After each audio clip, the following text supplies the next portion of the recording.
I am familiar with the third man. Oh my god, bro, shut up! Shut up.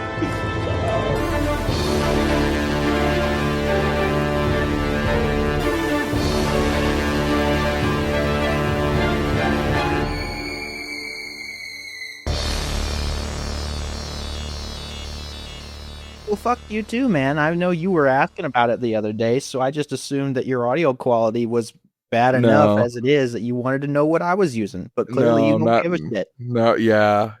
Hey, everybody, welcome back to Has to Do with Spider-Man, I think. Yeah. Weird being on this side of the curtain for once. Indubitably. Is this technically a guest episode? You know, we can phrase it as that. Yeah, I'm not a host regularly. You're like you're the backrooms host. You're the one that we sent into the backrooms. Yeah, I just found my way out. They actually sent me in there when the show started. Yeah, but it's taken me this long.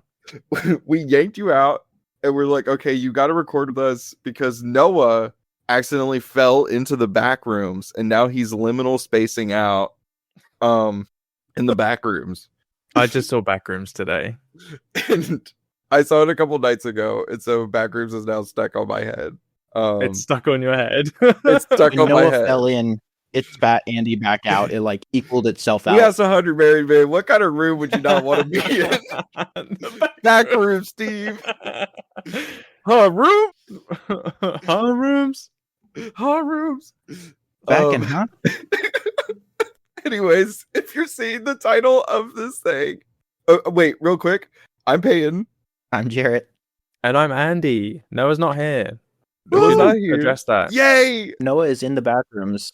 Noah's in the back rooms. This is our story, and we're sticking with it. And if you're joining us today, this has to do with Spider-Man, I think, the #1 Sony Pictures Universe of Marvel Movies podcast, where we pitch one movie at a time to set up the Sony Pictures Universe of Marvel movies even further into a 4-phase saga. Of course, it's all fan fiction. It's completely unofficial. We don't really get much of these anymore, but a new Sony Spider-Man property has released. That being Spider-Noir, a TV series that you can watch on Amazon Prime. I know that Andy and I at least watched it on Amazon Prime. Jarrett, did you? Oh my god, you fucking Eric. I actually saw it on MGM Plus with the 2-day early weird release that they did. MGM Plus? You didn't hear about that? No?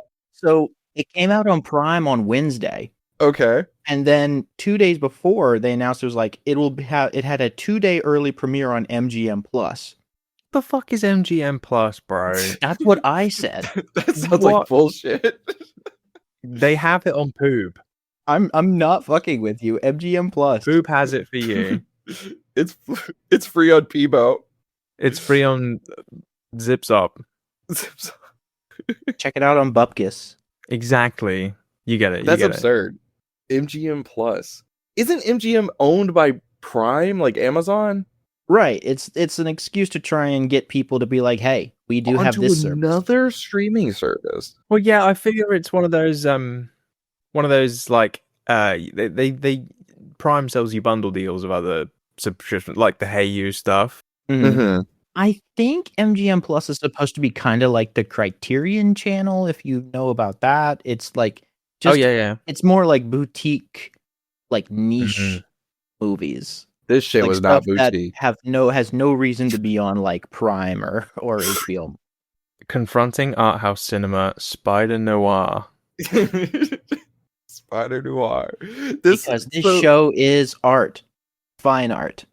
This show stars Nicolas Cage, Lee Jun Lee, Brendan Gleeson, Lamorne Morris, and a ton of other people. But those, I would say, are probably our 4 main characters of the show. It was announced sometime, I want to say like 2 years ago, maybe? I remember we were getting set photos of it last year. Was it really that long ago? Was it? I feel like it might have been. I mean, it might have been for all I know. I mean, it takes about that long to go through the whole production. It's true. It does. Write it, film it, edit. Per Wikipedia, they were talking about doing it back in 2023. They were first discussing it back in 2023. Sony was discussing a lot of Spider stuff in 2023. I think most people just assumed none of it was going to happen. Yeah. And then all of a sudden they were like, yeah, it's coming out. And everybody went, what? Yeah, it was originally titled Noir, and then they were like, that doesn't make sense. So they just retitled it to Spider-Noir. Yeah. Yeah, this show, 8 episodes long. If you Google it right now, your whole screen turns black and white for a few seconds and get covered. Wait, really? Rain. Yeah. No shot. Let me try. My browser's in dark mode, so it just does that anyway.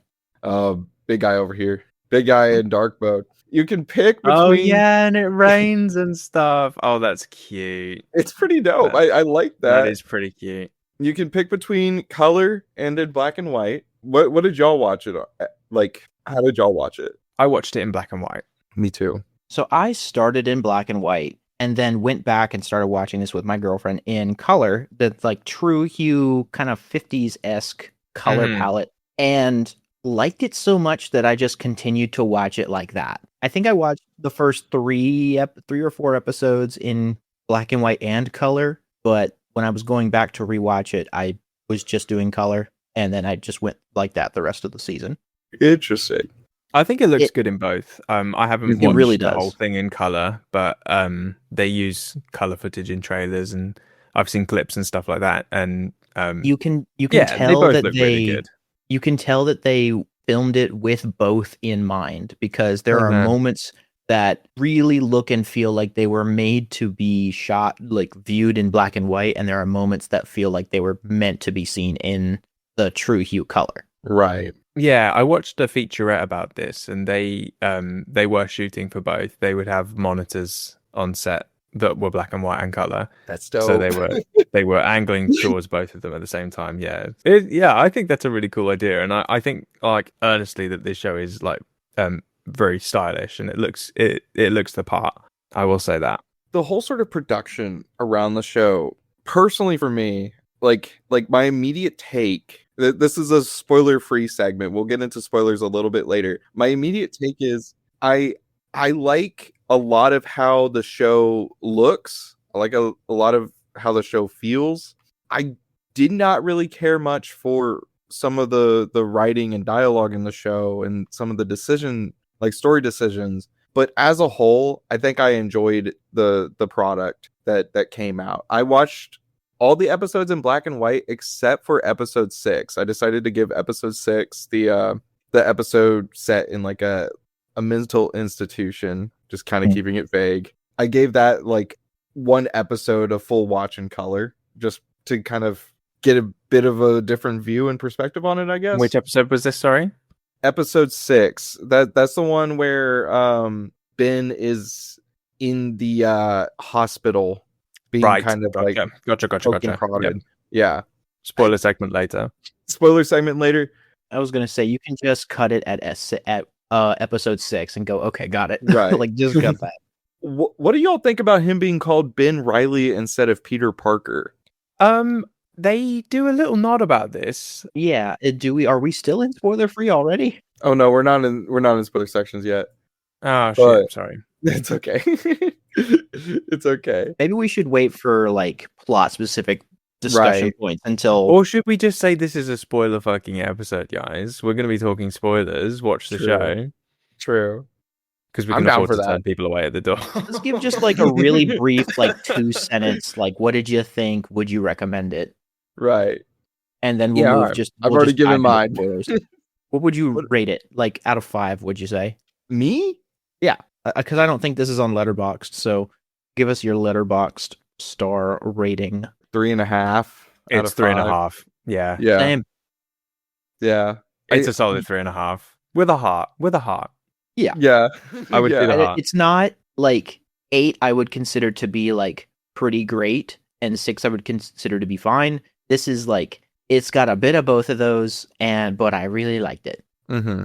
Yeah. It's no bedtime for Bonzo, but I enjoyed it. The hell is bedtime for Bonzo? Bedtime for Bonzo, the Ronald Reagan movie, where he's hanging out with. What are you talking about? I like to think this is what Andie's actually saying as she listens back to these tracks and editing. I'm like, no, pause Peyton, something. No. What is pauses he saying? something that after Peyton says something, it's like, no, what the fuck is he talking about? Rapidly I'm like Matthew typing. McConaughey in the wormhole in Interstellar. I'm banging on the book because he's like, Peyton, no, stop, no. But you can't hear me because it's already been recorded. Walter White in the back of the van watching Peyton say some weird shit. No. So, what are you talking about? Nobody is really talking about this show. Like, that's including the sort of us. Am I right? What the fuck? We were on a mad tangent just then. We asked 100 Merry Men, what is one spider you would not want to see? You would not want to see on the podcast. Spider-Noir, Steve. And everyone said noir. And nobody's talking about it. Yeah, nobody's talking about it. Spider and what? Spider, huh? Spider, huh? What gets me is like this show was being promoted pretty much down to the wire. Like it was getting advertisements over and over and over again. And I have not seen a single person talking about it in the Discord servers that I'm in. I haven't seen any sort of discourse happening on YouTube. I only today saw a post on r/Spider-Man talking about it. And like the majority of people say they enjoyed it. And I had a good time with it. But I almost kind of wonder if this has to do with the binge model. Yeah, Prime goes back and forth and does different methods for how they release shows. I know that Legend of Vox Machina, which is that Critical Role animated series, is starting up like either sometime this week or this weekend, and they're doing 3 episode chunks for 4 weeks. Some shows they do in 1 or 2 episode chunks. They just do like 1 a week, and other shows they do all at once. This feels like I feel like I don't like the binge model that Netflix does, or that everybody picked up from Netflix, where you drop a whole season at once. Yeah. It feels like it just doesn't stay in the public consciousness for very long at all. No. It's harder to like shepherd online conversation and word of mouth if you just dump it all at once. If you give everybody a week to watch episode like 1 and 2, and then 1 a week until it's over after that, you can get conversation lasting at least a couple days, and then you only have to wait 1 or 2 more until the next one comes out. I really hate the dump model because it feels like despite all this marketing, they didn't really have a lot of like faith in it almost. That's what I was just about to say, is that it doesn't feel like they had faith in the product enough to try to give it a longer lifespan. Despite like an intense marketing campaign with like not necessarily like trailers everywhere, but like a lot of little stuff, which normally when you see a show get dumped like this all at once, it's not like that. Like it's like crickets, no signs of any marketing at all, save for a trailer or 2, and then it's gone. It makes you wonder. I don't really know what's happened here. Beyond me, man. This is my pay grade. Sony hasn't contacted me to write Peter Parquois movie. Parody. Yeah, parody. Yeah, I don't know why they didn't contact us for this. I feel like we would have consulted and helped them figure this out. Yeah, I had a pretty good bit the other day where I said I was in episode 7. I like that joke. Because pretty good joke. Oh, okay. For context, for the people that are not in the group chats that consist of me, Andy, and Jarrett, I had said that I appeared in episode 7 because they asked for the hot member of the Spider-Man podcast, and I showed up to the set, and they were pissed because it wasn't Noah. So no, we do not appear in the Spider-Noir show. I wish. Maybe season 2? Who knows? Has to do with Spider-Man, I think. If you work at Sony, maybe you do. Give us a call. Yeah, please hit us up. Here's my number and address. Yeah. Send me a letter. Here's my tax ID. And here's my credit card number. Heyo. Here's the 4 digits on the back. We did it, guys. Good riff, guys. We did it, Joe. I think that my other hot take with this show, and it's because my best friend is really into antiquarian wear. Like he loves old outfits. a lot of the clothes in this show, this sounds so pedantic and stupid, are not period accurate to like what people would typically wear. It's like what you would imagine people in the 1920s and 30s would wear. Yeah.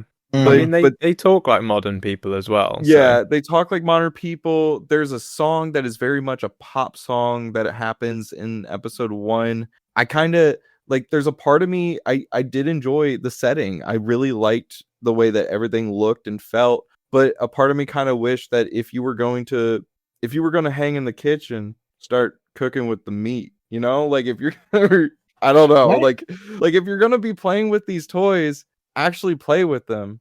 Kind of dive deep into like the historical aspects of it.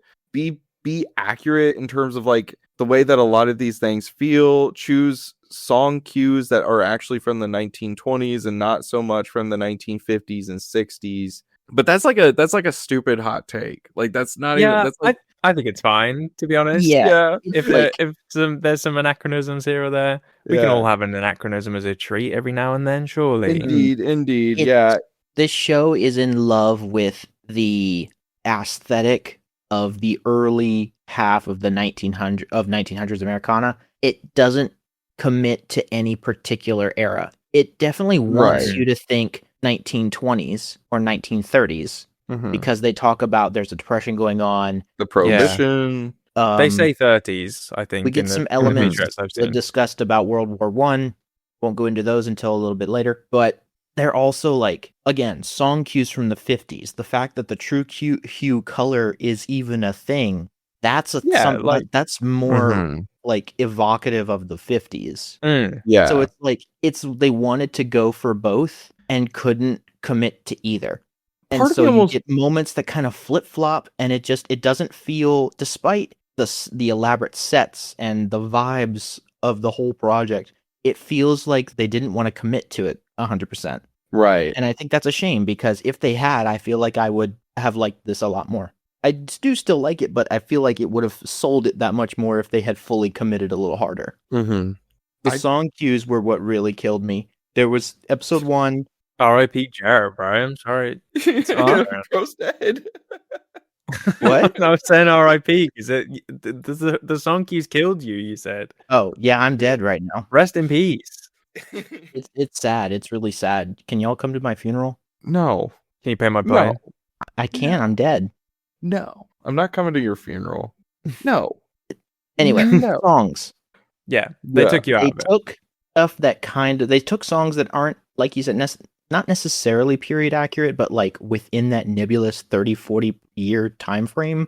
But they also tried to like give them modern music cues. And Peyton and I watched the first episode together, and when that happened in the first episode, threw us both immediately out. I was like, what the hell was that? We were both very like off-put by that change. Like, this scene was so good, like the first half, and then at a certain point when like a beat dropped, it had like musical elements that were far more modern than they should have been, and it was like, what just happened? What is going on? Like Baz Luhrmann's Great Gatsby. Yes. Yeah. Oh my god, I did not even think about that. Yes. Fucking the Great Gatsby movie. I enjoy that a lot, but there's like Jay-Z's in it. Like there's all these different songs that it does really kind of take you out. It's kind of blending the it's like modern eccentricities, trying to draw a parallel with the sort of like opulence of the past, and it just doesn't really land as hard as I wanted it to. Yeah. I'll say it didn't take me out of it. I think I was okay with it being like, I'm not a history buff, to be honest with you. So like the fact that there's some things out of whack there didn't really throw me for a loop. I was all good. I was nodding my head along and clapping my hands, you know. Asking for uppies. I'm not normally either. You'll not catch me dead on the historically accurate side of any sort of movie debate. Shout out all you Odyssey fans and or haters. I am not on either side. I will go to see the movie and walk out having liked it or not, and not regardless of the costuming and all that. But it was because it pulled me in so hard in the first half of episode 1, and I was like, everything is lining. I was like, I love the vibes. Everything was like, I love this. song cue, I was like, what was that? Again, it's normally not something that that would bother me, but for whatever reason it did here. Yeah. I was sad that Ben Reilly never goes on a sort of like noir-esque monologue and be like, she was a dame that if you laid eyes on her, it was like scratched in the fucking face. Like it does it knows what it is. It knows exactly what it is, and it's playing into a lot of that tropes. It didn't need to do that. I would have loved to have seen that happen because I do really like noir stories. I've tried my hand at writing a few of them. This shit is tough to do. Like it plays off easy, but it is actually like really tough to go in and try to craft an interesting mystery with a hard-boiled detective that has had some shit happening to him, or it happened and something is up with his past, and that's conflicting with his present. It's so aware of what it's trying to do, and that was because it wears its inspirations on its sleeve. I'm sitting there, I'm like, all right, there's a little kid that's fucking Dick Tracy. Like that happens in Dick Tracy the movie and also in the books. I liked the kid. He has a little kid that Love helped. that kid in this show. That kid, the kid was really fun. The voice and the eyebrow thing he was doing with his eyebrows. And he's like, I'm the man. I was like, oh my god, this kid. Yeah, I want to talk about characters in a bit. I want to dive into performances and characters and stuff, but I wanted to say one thing about this show while we're talking about like the style and the sort of the general mood it's sort of vying for. I think so much of this show's success sort of rides on it being like a sort of not a pastiche, but like a send up of like noir stories and stuff like that, and like coming from someone who doesn't really have any sort of big touchstones in that area, I like don't really know. Like I could point to anything I find an issue with the show, like some of the writing, or like it's a bit slow, or like the story's a bit meandery or whatever, but like you could turn around and say, well, that's how noir things are, you know, right. That's how it's supposed to be. And I would have to be like, maybe it is. So like, is it good could mean different things here. Like, is it good at achieving, like Peyton says, what it sets out to do? And that is it a faithful noir story, or does it function as a modern streaming season of television, which are very different asks overall. Oh, for sure. So I'm ready to get into spoilers, but I will say, let's do it. Let's rip that band-aid off. Before we fully cross over into that line, I think it's safe to say that we all would recommend it, because I don't want it to come across like we didn't enjoy this show, because it sounds to me like we all did. Yeah, I mean, I watched the whole thing. It was ass. I hate you. Peyton was talking like for maybe 5 minutes before we started recording about wanting to at one point loudly say it was ass. Oh my gosh! I'm glad you managed to get it in there. Yes, the gun fired off. I don't want to make it seem like I disliked this show, but it's just that everything else was good, not great, but good. But if the things it's fine. If the hangups that I have with it weren't there, I feel like the drawbacks in the story would not have affected me as much, and I would probably be giving this 4 stars. Mm-hmm. Yeah, despite the flaws in the story, because of how well together everything else was put together. But as is, it's good. It's not, I would say, great. I would happily take a season 2. Yeah, it's perfectly fine TV. If I had to put my money on the table somewhere, I would say it's probably not going to come back for another round. Right. But I would welcome the surprise. We'll put it like that. If they don't do a season 2, do other Spider-Verse characters. Yeah, I would rather see them go somewhere else and do something else. Yeah.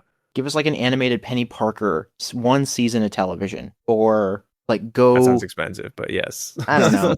You could do like Star Wars Visions almost, but for different Spider-Verse, right? Yes. Now we're cooking. Different episodes as a different Spider Person, or like even full seasons, like you do Spider-Noir, and it's different characters that you can pull with like all these different distinctive vibes. Spider-Punk season of TV. Mm-hmm. I would love that. That would be that they would. Yeah, you could do that in live action really well. I think Spider-Punk. I've always kind of wished that Assassin's Creed would go down that route of like doing a season and kind of picking a different era and like presenting an assassin. You could almost do that with Spider-Man as well. You could do the Wild West Spider-Man story, feature Widow, the horse. You could do a couple other eras like an ancient samurai spider person or random stuff like that. Like there is so much potential, especially in the Spider-Verse specifically, to be able to tell engaging stories surrounding the mythos of Peter Parker. And I think that the show really does kind of take that familiarity of the character and then naturally extend it out into making something really cool and a fun piece of television. I completely agree with y'all. I think that maybe the route here is to do different anthology seasons of television focusing on a different Spider person. Yeah. This is honestly what they should have been doing instead of Venom. Oh yeah. Like trying to make a cinematic universe out of Spider-Man villains doesn't really land, but you could make a cinematic thing out of different Spider-Men that and people understand that the one from the black and white universe is not the same one from the world where it's all punky and rock and it takes place in England. Like, I think people are able to comprehend this way more than what everybody originally thought they would, I guess. All right. Should we get into spoiler talk, boys? Wait. I'm gonna kill you. All right. We got very last minute I asked people's thoughts in the Discord. Okay. Feel free to join the Discord. We only got one response, and it came from Jonah. Jonah said that he really liked it and is hoping for a second season. It may actually be a good chance to talk about the rights issues of the show, which we can now get into spoilers if we want to. Yeah. Because it's kind of becoming clear, Jonah even mentions this, they could not say Peter Parker's name in the movie Madam Web. Ben Reilly is named Ben Reilly, not Peter Parker. Is there some sort of thing within Sony's rights where they cannot refer to Peter Parker being Spider-Man, but they can, for some reason, have Spider-Man? Mm-hmm. That wouldn't surprise me, yeah. But it's such an interesting thing to think about. I mean, we do know that that's the case. Really? Yeah, there is a document that leaked a few years back, and admittedly, it was an old version of the licensing agreement between Marvel and Sony, but... Oh, in the email leaks, yeah. Right. But I have to assume that when the new contract was signed, it was pretty similar to what we had seen. Essentially, unless the character is either explicitly stated to not be Peter Parker or to be in the symbiote suit, which would affect his actions, Spider-Man cannot, do drugs, do this, do that, swear. Can't be gay. Can't be gay. It was this whole list of things that they can't do. So they can't show him smoking. They can show Ben Reilly smoking. They can show Ben smoking and drinking. Okay. And in episode 6 of this show, since we're fully into spoilers, they imply that Ben Reilly is an alias that this character took when he left the World War I camp in order to hide his identity so that people wouldn't come after him. But at no point does he say that his original name was Peter Parker. But you're supposed to sort of infer that. You're supposed to infer it, but at no point, not even on his army suit. His army suit says Riley. His paperwork at one point says Riley.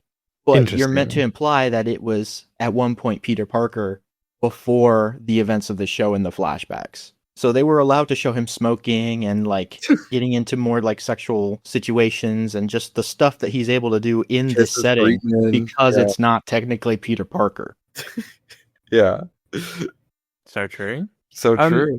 How about we take this episode by episode? Because I feel like we'll remember more that way, I think. Oh, for sure. Absolutely. So episode 1 is called Step Into My Office. I think they're not all quotes from the show, the episode, but the episode descriptions on Amazon were all quotes from the episodes, which was fun. I liked that. I did too. So this is the episode where we get sort of introduced to this version of Ben Reilly here. We get the classic dead wife montage. It's a very load-bearing 5 minutes. Yeah, it is. It tells you a lot really quickly. Peyton and I were discussing it when we first watched episode 1. I'm convinced that was a studio note. They were like, there's no action here for a while, and a lot of like people might be confused that why he's like that. So make him just give a monologue talking about his whole past, even though that's going to be reiterated several times in the next several episodes.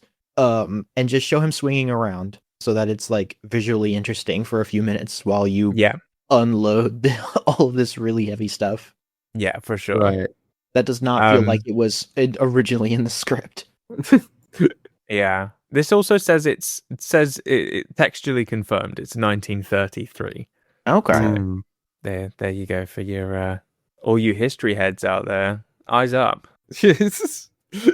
Yeah, so we get a scene. This sort of like sets the table for the whole season here. Him and another PI, Cameron Britton, who I'm always delighted to see whenever he shows up in stuff. He's so good. I was sad that he was disposed of so quickly. Yeah. Get him out of here. Yeah, so we get our first superpowered person, of which we see a few over the course of the season. Is he supposed to... You guys are more Spider-Man-y than me. Is he supposed to be a guy? Because the other two are like... I mean, I know he's not technically Electro, but he's basically Electro. Yeah. And the other guy's Tombstone, right? The guy that we're saying is Electro is actually another character called Megawatt that has the same Megawatt a Spider-Man thing. Yeah. He is a Spider-Man thing. That guy with the fire powers. Yeah, who's he? I'm not quite sure. They only ever call him by his Addison is his legal last name. Yeah. Jimmy Addison. There's tons of fire guys in Marvel. It could be anybody. Yeah, right. He's the Human Torch. Yeah. Where is the Fantastic Four right now? Right.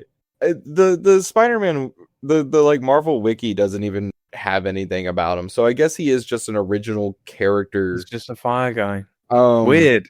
I feel like there was a few things you could have reached for if you wanted them to all be classic Spider-Man rogues. And I think you should lean into that. I don't know why you would go down this direction of just like a guy. Yeah, I was kind of expecting like him to be considered Molten Man. Like I thought that they were gonna do the thing where it's like Molten Man, Hydro Man, and then of course Sandman does appear. And for context, Molten Man appears in Spider-Man Far From Home. He is one of the holograms. But he's basically a guy that just turns into lava in the comic book. Right. Yeah. So I was honestly surprised that they didn't feature, like, I thought that they were going to do the elementals maybe, but especially introducing a guy with fire powers, I was like, oh, okay. And I knew that Sandman was in this too, but no. Yeah, I didn't know Sandman was in this, but he is introduced as Flint Margot, and I was like, I know that name. I know who this guy is. I know who he is. Cat Hardy. Who the fuck is Ruby? Like, I was sitting there going like, Ruby. Yeah, Ruby. Ruby. Yeah, some characters in this seem to be invented from whole cloth. Later on, we see some other experimented on characters. Some of them, like most of those people in the jars, we're jumping ahead, but most of those people in the jars, completely whole cloth. The praying mantis guy, that's not a thing. No, Yeah. So this episode also introduces our femme fatale, Cat Hardy. She's great. I think I enjoy her character in this. She, for me, she really went up and down. I was like messaging Jarrett. I was like, one day, like first 2-3 episodes, I was like, I like her. And then episode 3, I was like, I hate her. And then episode 4, I was like, we're so fucking back. And I will say, like, we'll get to this. I'm jumping ahead as well, but I don't buy her and fucking Ben Reilly, dude. Yeah, me neither. Not for a second. I don't think buy you're supposed to. Yeah.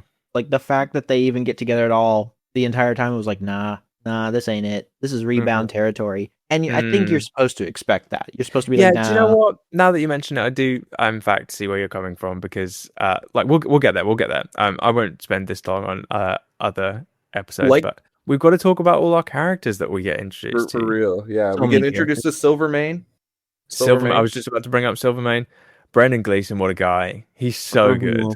He's so good. I loved Silvermane. Yeah. You boys better watch out. He's always just kind of waxing poetically about how he's going to fuck people over. I really do. I'm gonna kill you. I'm gonna kill you. You know, I mark all my bills. Moni tells the truth. I need to see the spider. It's just like it's so fucking good. He's so good. What a guy. Yeah. There's so many fun accents in this. Yeah, him and Megawatt also. Oh my god, Megawatt. Crazy fucking character voice. That guy's giving 110% at all times. Best show in town.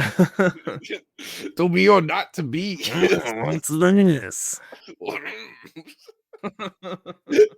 Favorite character. All right, I take it back. 5 stars. 5 stars of the show. 5 stars because of Megawatt. And to God, I might bump it to 8 if I think about this too much. Yeah. I think episode 1 does do a lot to like really set up everything. It introduces our main characters. It is very much a chapter 1 of like a pulpy noir novel. It certainly does have a lot of the same hallmarks of like, I think of the Shadow. That's my sort of biggest connection to pulp is the Shadow. And there's a bit of that in this.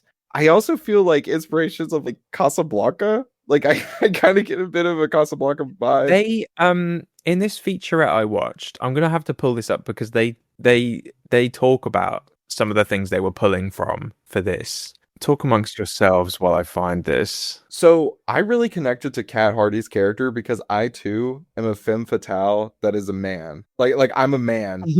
But the difference, what are you talking about? The difference with her is she's a woman, but I'm a femme fatale that's a man. So what does this mean, Peyton? I'm a mem matale. I'm a mem matale. A men matale. A mem matale. You're a metal man. Yeah. Okay. Here's it's the cinematographer talking with the showrunner, and they talk about some of the things they were pulling from. Maybe this is just specifically from a visual perspective. But they talk about The Night of the Hunter, The Third Man, and The Killing. I've not heard of any of these. Oh fuck! Yes, The Third Man. Yeah, I have heard of The Third Man. Don't act like you know what The Third Man is. I'm familiar with The Third Man because I am familiar with The Third Man. It gets brought up. It gets brought up in Wake Up Dead Man. If I does recall correctly. it? Yes. If I recall correctly, I think that gets brought up several times. That's like because they do like a whole noir mystery book club, don't they? Yes. No, you're right. Yeah. So I think that's my biggest knowledge point of that is from that movie, but I am somewhat familiar with it as a story. That's fucking sick. Yeah, that's they dope. seem to like know and love the genre, and I think they were wanting to do it justice. Yeah. Jared just sent in so rude. Kill you. I am familiar with The Third Man. Oh my god, bro! Shut up! Shut up! Yes, I am familiar with that particular film. Shut up, bro! Shut up. Let's move on to episode 2 before I get. Yeah. Sorry, let's move on.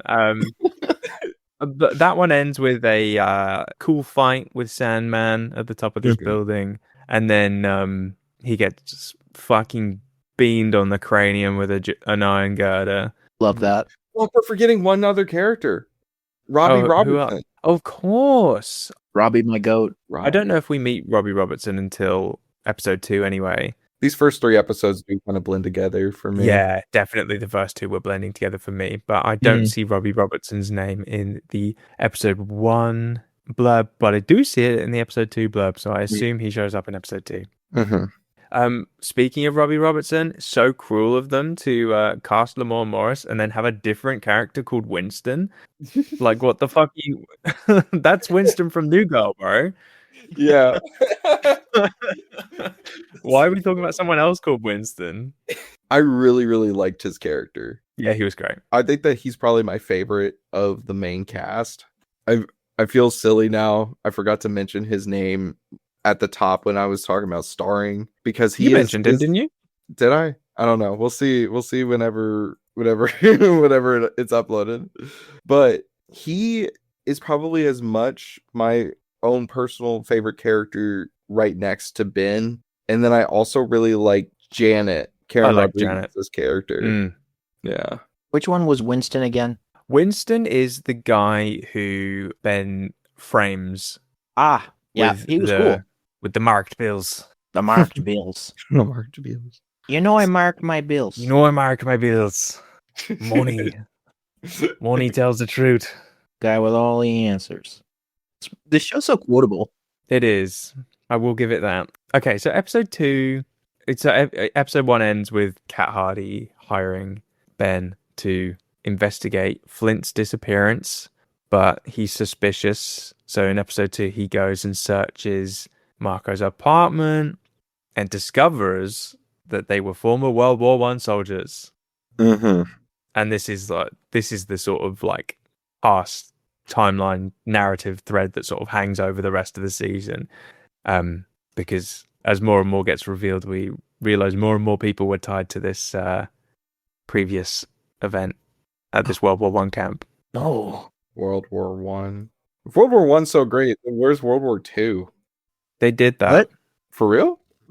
Yeah, they did. They did do that. They did, in fact, do that. If World War II's so great, then never mind. I'm not manifesting. Yeah, don't jinx it, bro. I'm not manifesting that.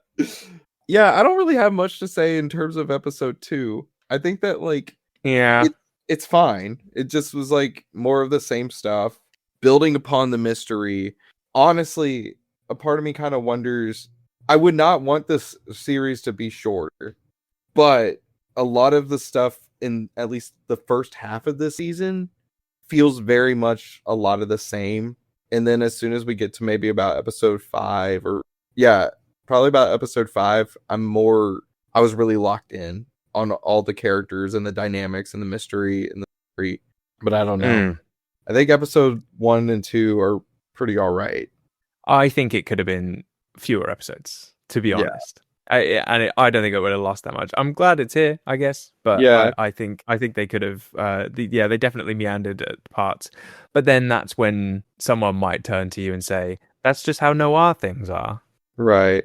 It's funny because I actually kind of felt like there were moments that were too long that should have been shortened, and there were moments that went way too quickly that should have been lengthened out. I would agree with that, actually.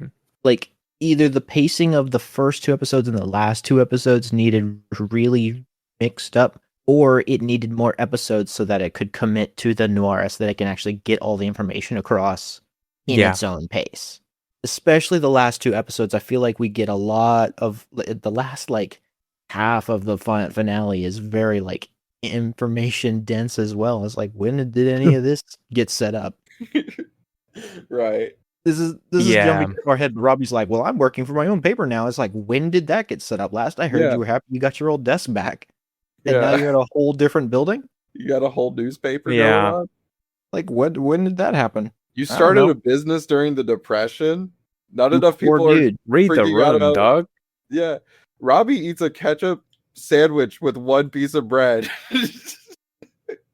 Oh yeah, and I was sitting there that going, shit was nasty. There was so much ketchup in there, dude. Yeah, wasteful. We're in a depression. Beans on it. That ain't much better. Beans are good. Beans on toast is gas. That's not even toast. Beans on toast raw is bread. That is raw bread. Yeah, that was straight up bread. It wasn't even toast. Yeah, bro could have just set it outside for a little bit. Maybe in the sweltering heat, it would have got a little bit of heat on it. A bit of a toast. I don't know if warm ketchup on warm bread would be any better than ketchup on cold bread. Arguably worse. All right, everybody, let's go take a break. Let's get a piece of bread and some ketchup. And then we'll all please, God, no. Keep all this in while we do this. Yeah. I don't have ketchup because I don't like it. Valid. Do you have brown sauce? Not at all valid. Invalid, actually. What do you mean? Do you got brown sauce? No. Mustard? No. What's your favorite sauce? What the fuck are you talking about? Like Alfredo sauce, white sauce. Okay, white sauce. What the fuck are you on? Jizz? What the fuck? What kind of sauce? We like a bit of mayo around here. Hot sauce. Hell yeah. Hot sauce is good. Burger sauce on occasion. Hell yeah. Burger sauce? Burger sauce. The burger sauce. What's this motherfucking thing? The Saturn burger. Anyway, episode 2. Saturn burger. Episode 2 was all right. Episode 2 was all right. We see Tombstone. The first 2 episodes are fine. Episode 3 is a lot better, and it kicks off really well from there. I like 3 onwards. First 2 are episode 3 was my personal favorite episode until about episode 5. Yeah, so episode 3 is the one where with the when Ben frames Winston. That is a good bit. Yeah. I want to say that the middle chunk 3 through 6 are for me just it hit its stride and it stayed there until about halfway through episode 6, and I was like, okay, can we get through this? And then the last 2 episodes I'm like, like good but not great. Except that I love Megawatt, dude. Megawatt is so fun. He's such a character. Yeah. He's not dead. There's no body. So we won't go beat by beat, but one sort of subplot that's introduced in episode 4 I want to bring up is the stuff with the mayor. How did you guys feel about the mayor plot line? Why is that there? You guys didn't like the mayor plot line? It's confusing. Like what the fuck's going on? Like Silvermane put him there. Mm-hmm. And then at some point, I guess, like when he actually was able to like be mayor for a bit, he decided that he didn't like the person who got him there. Yeah, like I can understand that, like being put into a position of power and realizing like the optimist in me is like, wow, a person in power realized that they got there through bad means and is that they're fighting an uphill battle through really tough times and actually wants to like work to put in the effort to make things better for the people. That's unrealistic, but okay, cool. But it does. I think that's my issue with it. Is it doesn't seem realistic. More likely, it's just it would make more sense to me if the mayor was like, I can do this on my own without you, so up yours, or like I don't know, had more sinister means. And it doesn't seem like he has sinister intentions at all. He's just kind of a prick. The mayor feels like a bumbling dingus, and when like when Noir like helps him and defeats Megawatt, and then he's like, and the spider is helping me, like the spider has my full endorsement. It's like, just shut up, man. Like people don't like him, but like let's put it this way, at the end when he like wins his re-election campaign, I was like, really? Which it plays it like it's a happy moment. It's like, yay, Silvermane did not get the other person in office. I'm like, yeah, but I don't feel like he earned my, like, he doesn't feel like a character I should have respect for or happiness for. Yeah. Yay, the status quo reigns supreme. Mm-hmm. And Ben's like, I don't even know if he was a Democrat or Republican, or Robbie's like that or whatever. I have no fucking clue. It's like I put an X number next to the box that said no bullshit or something like that. Crap, I voted for crap. It's just like I voted for Mickey Mouse type shit. Yeah. I think that it was just kind of like, it's weird, and it adds all it's meant to do is really add more drama between Silvermane, Ben Reilly, and also the Spider, which then kind of ties into the whole idea of Spider-Man always coming into conflict with Peter Parker. Like, Peter can't seem to balance his life because somehow Spider-Man's always fucking him over. And this is like an example of that. Yeah. I do like, we've been talking down on the mayor plot line, but I do like that bit at the end. I think it is in the last episode where that the split screen of them both on the phone and they're both like, "Get me Ben Reilly." I love the 2003 so good, like split paneling ins on screen. They do that like 2 or 3 times, and in the second half of the show, and they're all great. Yeah, good moment. So that was the main thing about episode 4. This is also where we get introduced to Megawatt, who we love. Oh yeah, this is the bit where Kat figures out Ben's secret, and she does the stunt where she tumbles backwards out the window, forcing him to reveal his powers by catching her. Did you catch the part where he actually like webbed her in 2 spots so she wouldn't break her fucking neck? Yeah. That was cool. Was like, that was smart. He was copping a feel with it though. He was copping a feel with it. I mean, yeah. And this is one thing, like when they kiss, I was like, really, guys, Seriously? I don't know if I buy this, but then that's when people would turn to you and say, that's how they do it in the noir things. Yeah, it's like I buy them having like attraction purely in the fact that they have lived similar, like they have similar experiences, even though they led very different lives. And so they find a connection through loss, which is a very noir thing. It's like we've come together because we're both sad for similar reasons. Let's hook up. And then by the end, it's always the same. It's like something like she betrays him, or she like turns out to be the killer, or something like that. And then he walks away monologuing to himself about how he'll always be alone. Like that's just noir. It's the tropes. It is the tropes. It doesn't really work in this particular instance as well, but I don't think it's meant to. It's meant to be like, yeah, shit, she knows. Because literally like 2 episodes, like an episode later, she's telling other people his secret identity, and it's like, fuck. Yeah. Yeah. Like it's like the next episode almost. It is the next episode. Well, when she rats him out to the doctor lady. She knew for less than 1 hour of screen time before she started blabbing her mouth. She's telling everybody. It was for Flint, her true love. Mm-hmm. I love how her last words to him are like, "Go to hell." Yeah. Yeah. He's like, "Fuck you." fuck. You're gonna make it look fake. He's like, he's doing the driving crooner. He's doing the spider crooner. He's doing the driving spider. Driving spider crooner. Is that Spidey with the Henny? Spidey with the Henny.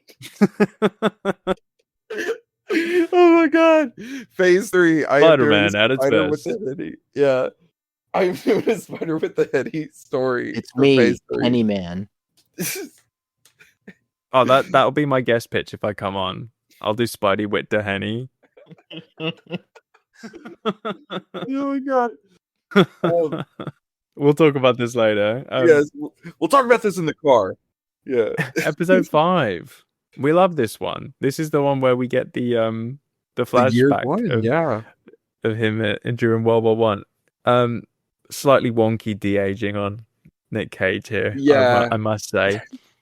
Was there even de-aging on him? Oh it yeah. It's kind of combed. Yeah, it like no. Like they were doing shit with his face. Yeah, for sure. Yeah, looked a bit strange, but it's I'd rather they do that instead of like some AI stuff. Yeah, I really love the turn into like body horror. Oh my god, yeah. I was just going to mention like this very second sentence here. Like creature feature movies. It was like when he like pulls the blanket back off him, and the dude's got a fucking like bottom half of a spider like coming out of his waist. I was like, what the fuck? Yeah. I was expecting the face because we'd seen the face before in like a brief half-second flash, but I wasn't expecting the rest of it. Yeah. That was awesome. I was like, super oh, hell cool. yeah. Yeah. So gnarly. It's grody. Ew! Him sitting there licking his wrists and trying and like not being able to sit still. Mm-hmm. When he's sitting there on the like waiting for them to talk to him. Or when he sleeps and he curls up his fucking arms and legs. That shit was so funny. I was like sitting there going like, what the? We were laughing at the screen. I was like, he's like a dead spider. He's curled up. It's like, Yeah. Yeah, that is your goofy Nick Cage shit. I'm glad they got to do a little bit of. And he does some more later. Nick Cage just like he described his performance in this as like 70% Humphrey Bogart and 30% Bugs Bunny, which is so funny to me. I think that was so apt. Yeah, that's exactly what he's doing. The moments where he like puts on an outfit in order to get into some room, and he's like, "Yeah, see, I got you got an awful leak on the other side. I gotta check this behind this wall." Flashes it with a sledgehammer. Yeah, oh my god, random fucking. I got it. He jumps out the window. I don't think that guy was a plumber. Yeah, and then we see those two again later on. Mm-hmm. Yeah. Yeah, cute. Very cute. We need a season 2 so he can cross-dress to really fulfill the Bugs Bunny, like... The writer's poorly disguised fetish. Yeah. But I like that they explain, because up to that point I was like, okay, it's Nick Cage because Nick Cage wanted to be a part of it, and he was in the Spider-Verse movies, so he's gonna do his thing because that's what Nick Cage does. Whatever. I was accepting the fact that he's gonna do his weird thing even though it doesn't really fit. Whatever, fine. But they explain it that when he got bit, it actually like was his humanity was starting to like vanish from him. Like he was losing himself after the bite, and so he suppressed it by going to the theater and watching like these black and white films where everybody's like dialed up to 11 and being so like passionate and like over the top. And he I didn't would even just think about that. Yeah, mimic that's good. their vocals and like how they talked. And so he is heightened because movie characters are heightened, especially in black and white, like especially if probably like silent films, and then early early talkies were like very like physically performative. So he learned how to be human again by watching like exaggerated examples, which I thought was a really clever way to put that in. I agree. Good. That's good. That is good.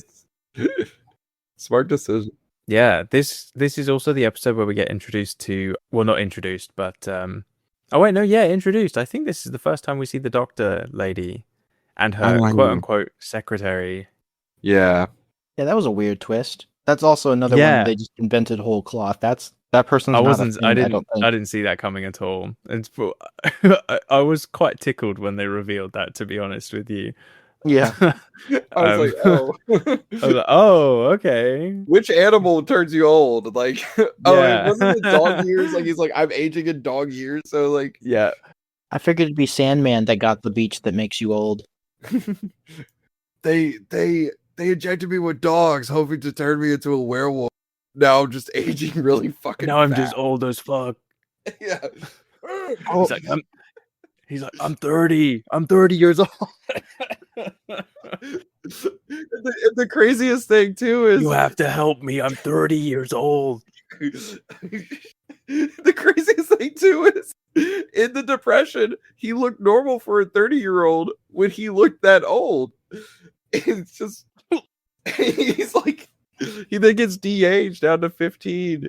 It's like, what the fuck? Like, yeah. I'm 30. I'm 30 years old. Oh my god! That reminds me of the Flapjack episode when Flapjack is. First of all, real quick, are y'all familiar with Flapjack? Before I go on, what the fuck are you talking about? I'm curious why Flapjack is relevant here. What is Flapjack? Oh dear God! It's the show from Cartoon Network. Okay, we got 30 seconds to spare. Everybody watch this clip. Shit is so funny. The cut to his face. Oh, wow. I'm 38 years old. I'm 38 years old. That's so funny. That is Spider-Noir. Close cutaway to like nasty ass face. Yeah, the gross out cutaways. Yeah, that's so good. I love that show. But the gross ups, bro. Do they call them that? They should. That sounds like a good way to call it. I'm shocked if that's not what they're called. You heard it here first, y'all. Has to do with Spider-Man, I think, coined a new phrase and gross up. Gross new up. Phrase. Hashtag gross up. Who up grosses date? Ew. Please never speak again. Episode 6 is the LSD trip. Yeah, all the drug trip visuals in this, I was like, that does not look good. Yeah, I was like, I like when he's small. Yeah, me too. Yeah, and you can tell he did not have anything to stare at because when the car is like to his right, he stares like way too far right. That's a minor nitpick, but I was looking at him like fake running, staring at everything. Skylines pull me out of it, so yeah. I'm with you. He turned right, and the car is like way farther away than it should be in order for him to be looking at it. Yeah, it's just like, Peyton, this is radio. You can't keep sending pictures. Fuck! Oh no! I just sent the image from. I think is that Doomsday Clock? Yeah, it looks like Doomsday Clock, where Superman is looking up at Giganta, and it's just casting this huge shadow on his face. He looks like so depressed too. He's like, man. Yeah. Listen, bro. If you ain't gonna play the game, pass the. You know what I mean? Ask for what? Pass the controller. If you ain't gonna play the game, pass the controller. That's what I'm saying. That's all I'm saying. That's what I'm saying. On God. But yeah, like the LSD shit, it was just kind of like, it was whatever. I can't ever really remember much of it. I did like the part when Ruby showed up and then she turns into the mask or whatever. That was funny. I like when he had a COVID mask on and it turns into a spider. That was good. And then when she slices him open and spiders come out of him. Yeah. That was a great shot. That looked really, really good. I was expecting it to cut away right before it like touched skin and then it didn't. I was like, they went for it. It was great. Yeah. So good. In many ways, I'm like, I'm glad you went there. And in other ways, I'm like, you did not have the budget to go there though. Mm-hmm. Maybe in a season 2, we can get more drug trips. Like maybe a Mysterio. Like that could be fun as fuck. That would be what would a Spider-Noir Mysterio even look like? I'm sure they've done that in the comics. Maybe. Vulture in the comics is just a fucking cannibal. Like he's just eating people up, and he ate Uncle Ben. No, bro. Yeah. No, not Uncle Ben. Uncle Ben. Yeah. Yeah. My Uncle Ben, he got consumed by Vulture. Like, I guess. Mm. But yeah, I think that like that episode is kind of fun because we get a bit more of his inner psyche, and very cerebral, very much inside of his mind. And then Silvermane and his goons, they pull up and they torch the shit, and then also like they like blow up the lab. Yeah. But not to omit the fact that the doctor has managed to find the cure because it worked on her boy, and he went back to his true age. And then he's like, well, we did it. Can we let the nice man go now? And she's like, no, take this gun and fucking kill him. Kill this guy. Yeah, kill him. We gotta kill him, bro. We gotta kill him. We gotta go kill SpongeBob. We gotta take this dude down. And he's like, sure. And then he lets him go, which nice. He was like, give me the gun so that I can tell you I'm gonna do this. There's no way in hell. Well, I was just gonna say, and then Silvermane and his goons show up, pull up to the club.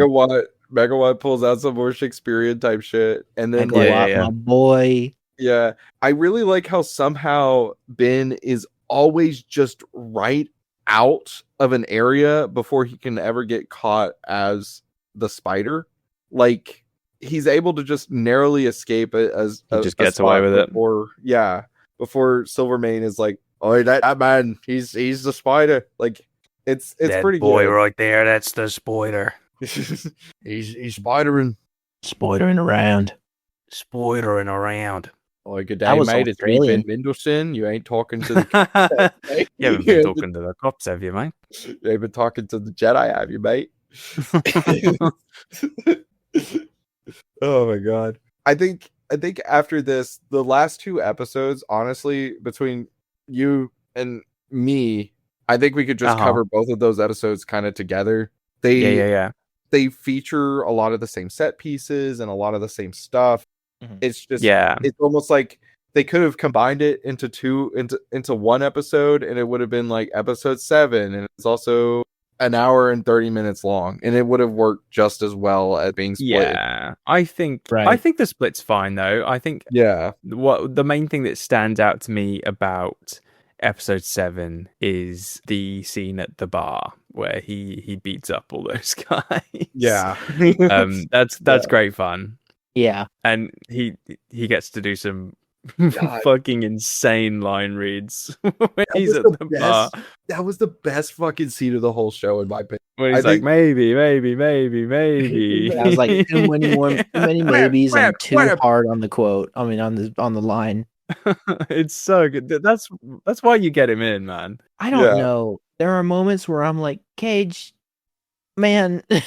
You can't ask Nicolas Cage to dial it back. That's not in his blood. No, you cannot. Webb. He might not do it, but you can sure as hell ask him and be like, "Yo, come on, man." Ain't no way. Ain't no. I'm gonna need at least 10 more maybes before you get to the line. Did you guys know? Did you guys know this man's a Coppola? Coppola? Yeah. I didn't know that until like the articles came out like 3 days ago that he had his name officially changed to Nick Cage. I was like, what? Yeah. It's like, what do you mean official? I didn't know that. Yeah. He's like, he's not like their son or anything. I think he's just kind of like FF's nephew or something like that. Yeah. Christopher Coppola's nephew. Yeah. So, Nepo baby. Yeah. He was in my city filming a movie a long time ago. And what was the movie? Fuck if I know. Something that takes place in Kentucky. Nicolas Cage movie in Kentucky.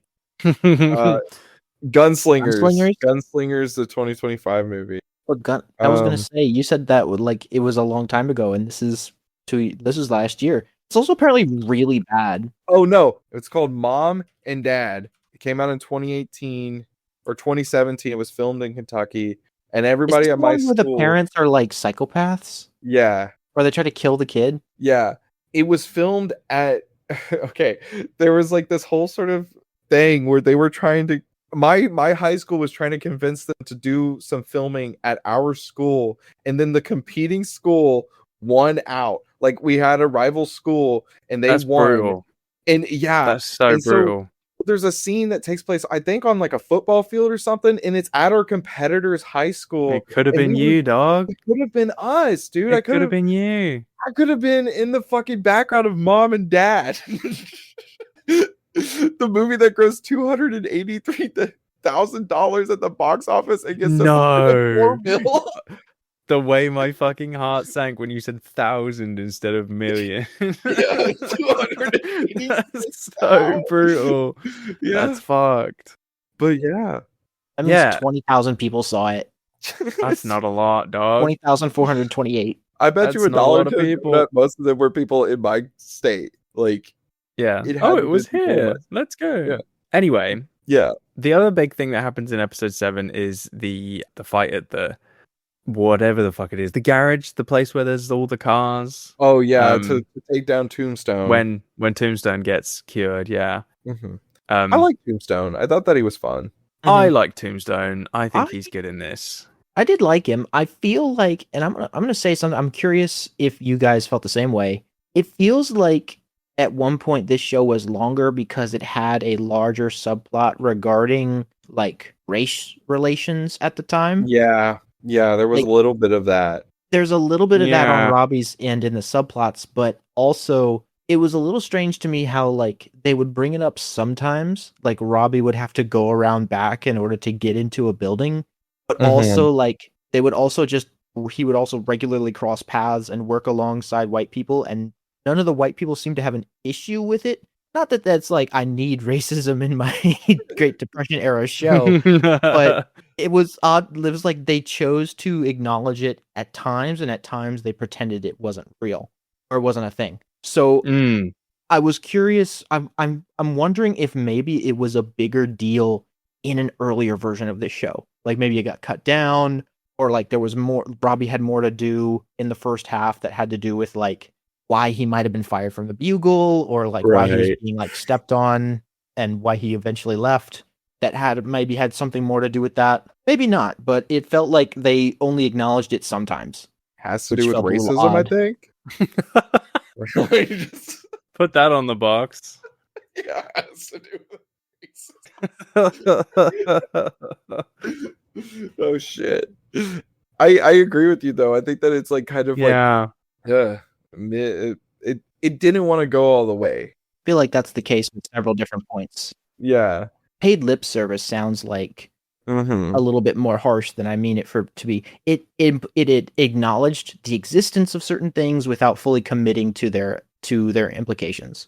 Yeah, for sure. Yeah. I did really like that scene though. Tombstone himself kind of confused me as a character, because when I initially saw him, I thought that he was the Captain America character Armadillo, as in like, because his skin kind of looks Yeah. It looks like a lizard of sorts. I was like, is he the lizard or something? When we saw him in black and white for the first time, I was like, there's no way that's the lizard. That's a really bad lizard. Really shit, yeah. and then Peyton was like, no, his name's Lonnie. That's Tombstone. I was like, really? Yeah, right? Yeah. It's just like, doesn't land. It doesn't fit. I didn't know he was Tombstone, but X-Ray told me when I paused one time, and I was like, oh, he's Tombstone. Oh, okay. Even in the color version, you can only kind of tell. Uh-huh. Yeah. Like, it's not like Tombstone in the comics or in like other adaptations in like Spectacular Spider-Man. That man was like paper white. There was no mistaking what that was. Yeah. In this, it's like he just kind of has like crust on his arms. he's got crust.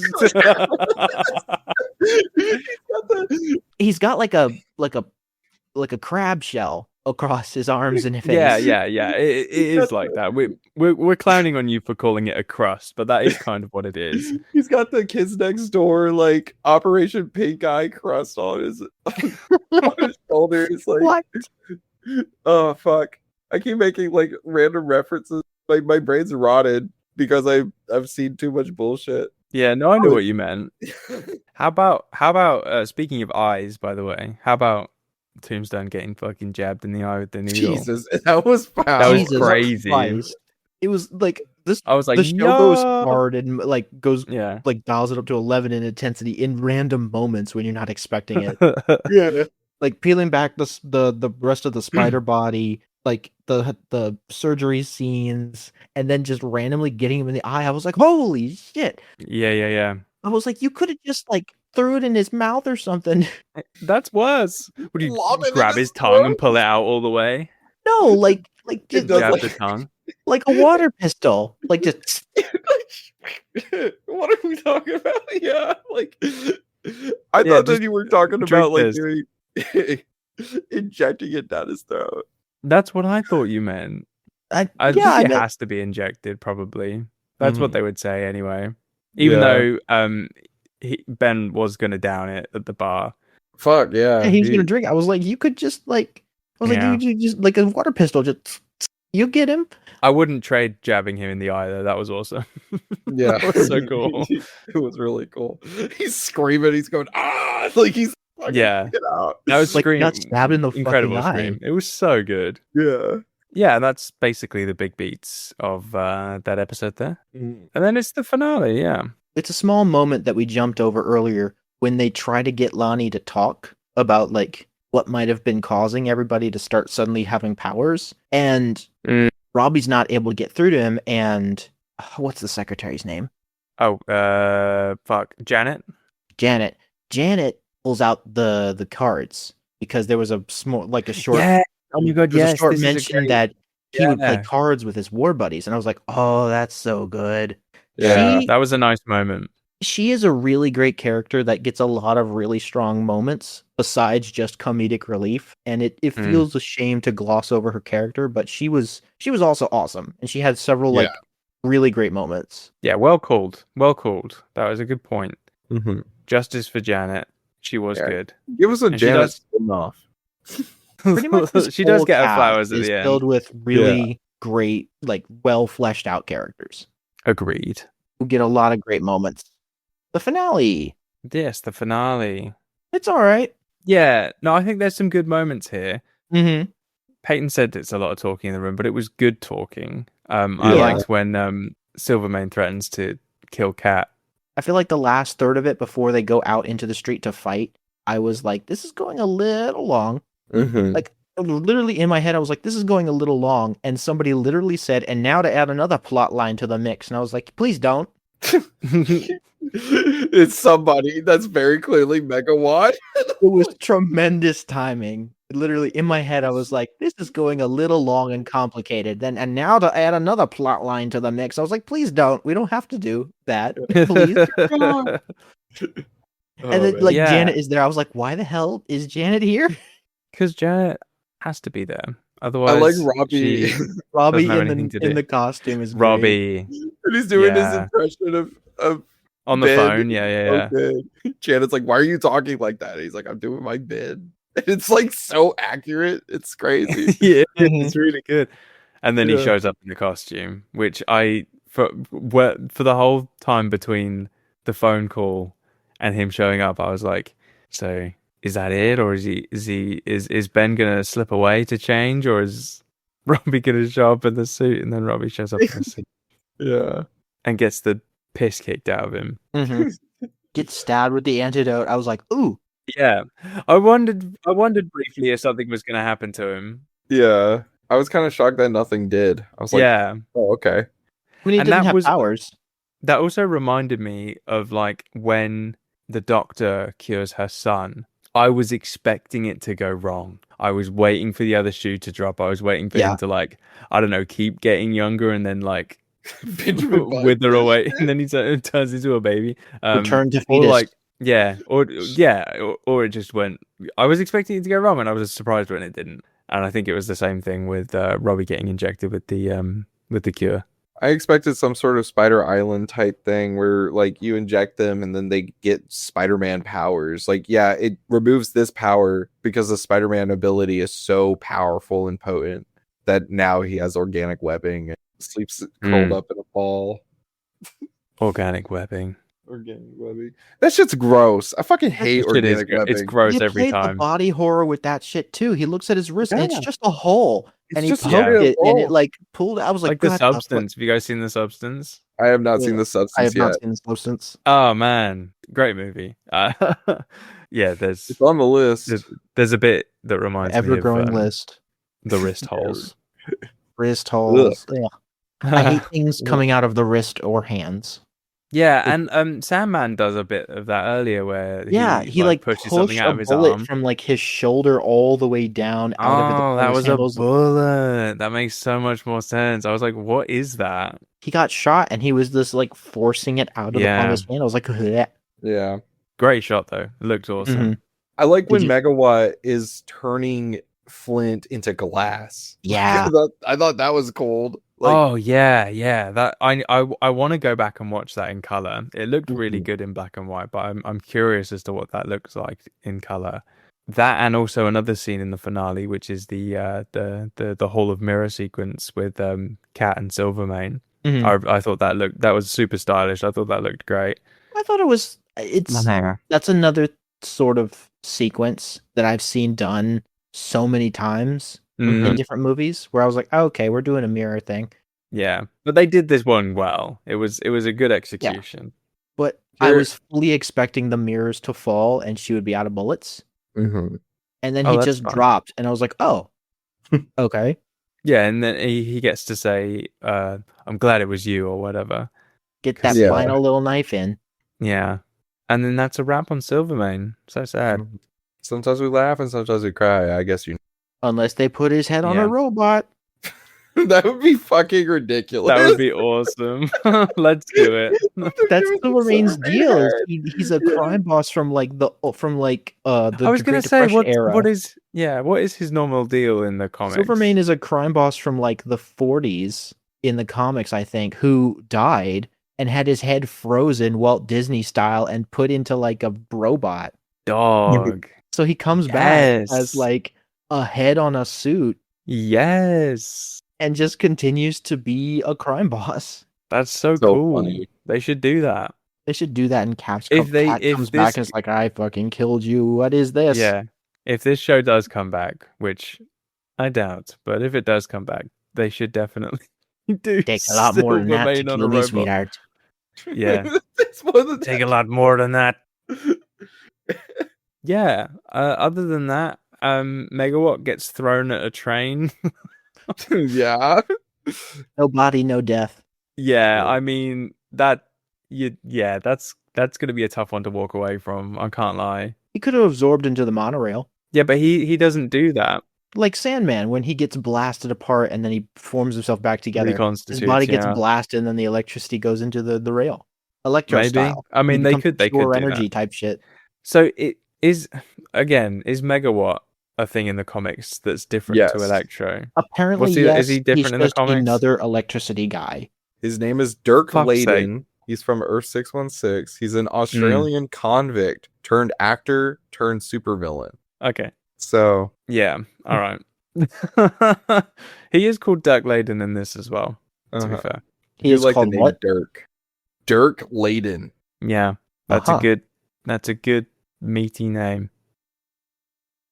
Who are playing with they and Dirk? then yeah, who up Laydening they Dirk. Oh my god. Who up Mega they Watt. Mega. So true.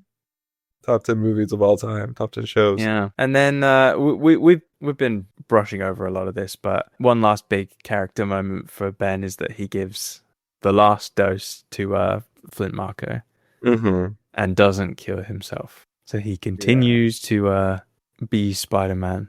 He does say something about, if I get rid of the power, I don't have the responsibility. He's like, that's no power, no responsibility. That was a nice twist on it. Yeah. Because we've all heard with great power so many times. We do not need it played straight again. No. So I think this was a good twist on it. It's very noir detective, where he's like, it really sucks that I'm a good person with morals, because otherwise that would make life a lot easier. Yeah, for sure. And then the episode ends with Kat reuniting with Flint, and then there's a funeral for Silvermane, and Ben pulls up to the funeral for a little bit, and then she's like, "Go away, I don't fuck with you." And then he's like, "Okay." No, it's like she says thank you, and he says something about like he brings up the fact that she stabbed him in the back again. Yeah. And he goes, "Go to hell, Flint," and then leaves. And I think if you're going back to like noir tropes, that's like, it gives him an excuse to like just like to choose that, like decide that the relationship is over. Like give himself closure in the fact he's like, well, messed that up. It gives him a reason to like close the chapter. It's very noir. It's very like outdated sentimentality type thing, but it's like until he fucks it up for himself, he won't be able to let go. And so he like says some shit that's gonna piss her off. Right. And then just walks away. I wonder if season 2.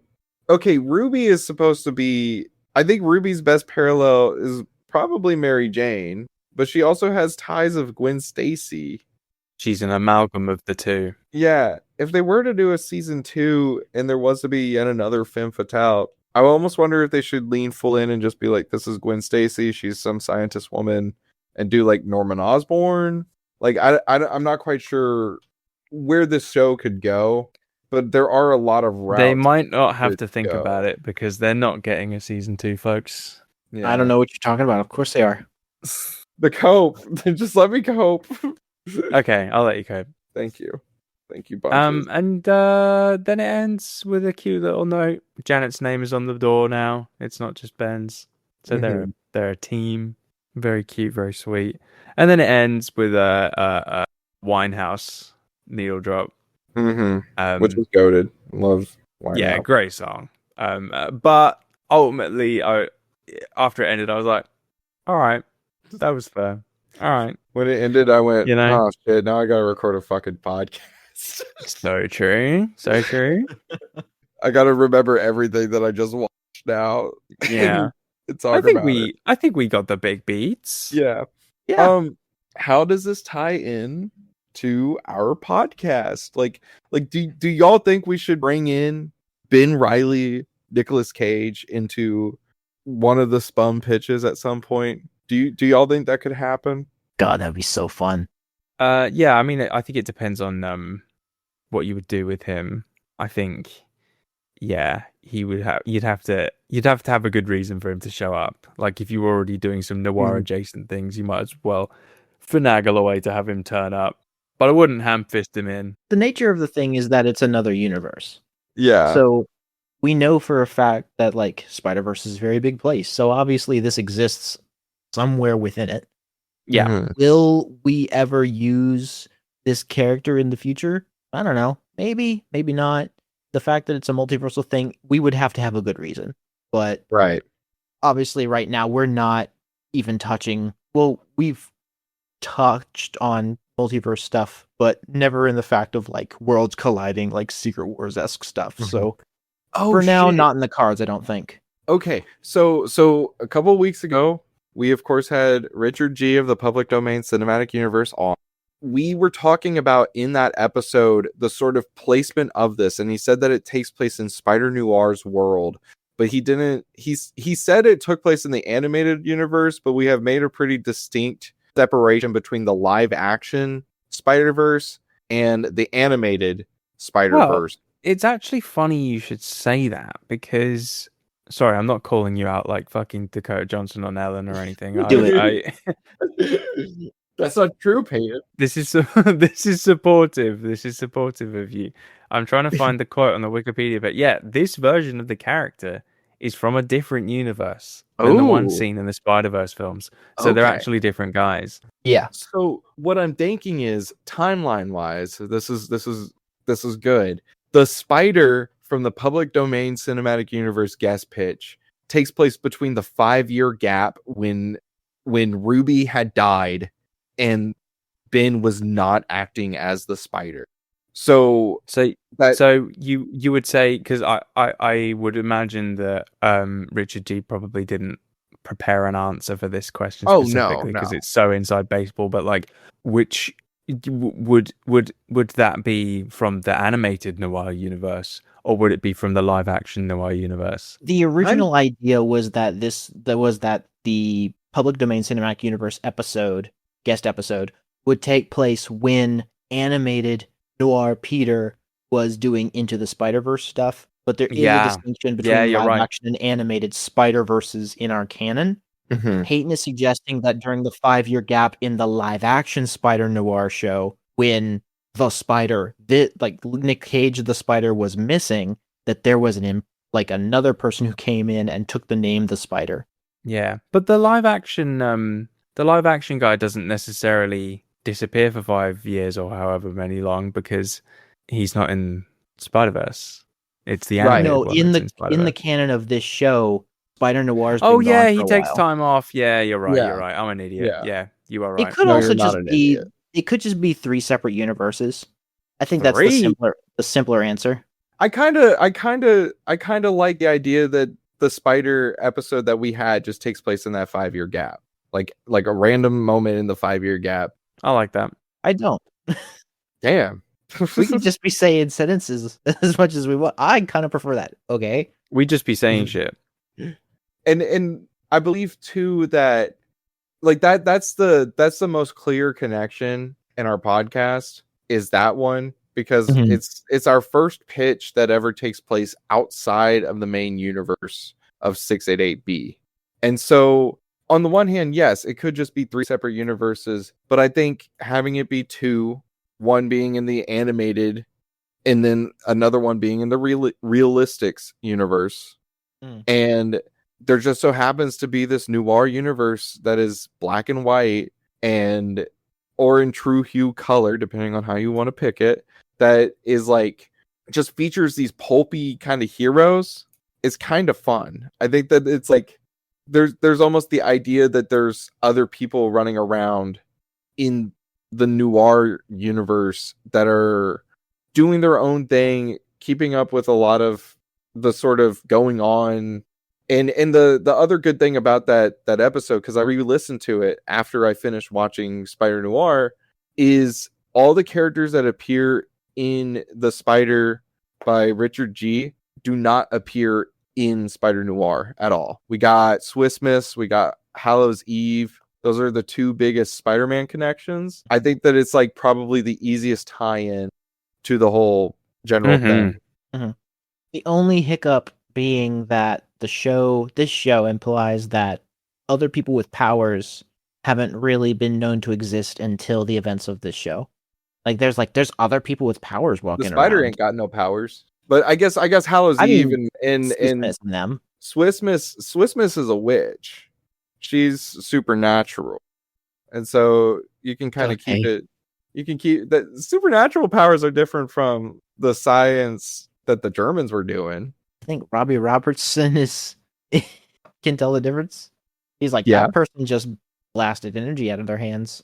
Anyway, I'm not going to fight this because I don't really feel strongly about it one way or the other. I just felt like it would be simpler to have them all separate. We'll figure it out.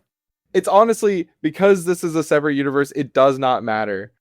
Yeah. So that's the other thing. It's just that's the biggest connection to our podcast. Yeah, is the two noir you can projects. say sure. Yeah, or say no. Or let's Like just I leave it did. up to Jonah. Jonah, wiki God. Wiki You it up, decide. my guy. Get that You timeline decide. rolling. Separate timeline page for Spider-Noir that just contains like 10 little points. Like it's so unnecessary. Do not make a separate timeline page. That's not worth it. That is not worth it at all. But yeah, I think as a whole, Spider-Noir was okay. Yeah, should we do we want to do final thoughts? Yeah. All right, yeah. Sorry, I did cut you off doing your final thoughts to ask if you wanted to do your final thoughts. Please finish your final thoughts. It's okay. It's not the best show ever. It's not the worst show ever. I think that it's like just somewhere kind of in the middle. I think there's a lot of great moments in it that I really, really genuinely enjoyed. But I think the longer the good stuff is really good. The bad stuff, when it's bad, it stands out. Like it like really, really kind of crops up, and it's just like, oh, I don't really care for that. So I think it's all right. 3.5 out of 5 with a heart next to it. I will not be rewatching this in color. I don't feel that obligation at all. Yeah, I might check out the finale again in color if I remember, but thinking about it now, I may not get around to that. But expressing my interest in doing so, whether I follow through with that or not is another question. Yeah, I mostly agree with Peyton on this one. It's a solid 3.5 and a heart from me. I think it's a stylish looking show, and if you're into this sort of noir imagery, then there is something for you here. And also, if you like Spider-Man, there's a little bit for you here as well. And if you like both, you're gonna have a fun time. There are worse ways to spend 7 hours. Yeah, for real. I think I probably lean a little more positively than you two, but by and large, I agree with everything that you guys have said. There's a lot of good here, and there's a lot of stuff that kind of stands out like sore thumb against the background of good.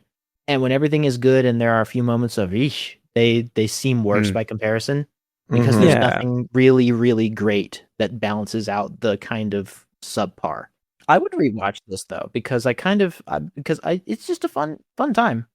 Yeah, I will say, when we were going through the episodes and going sort of beat by beat, I sort of found myself remembering a lot more things I found endearing or look back on fondly.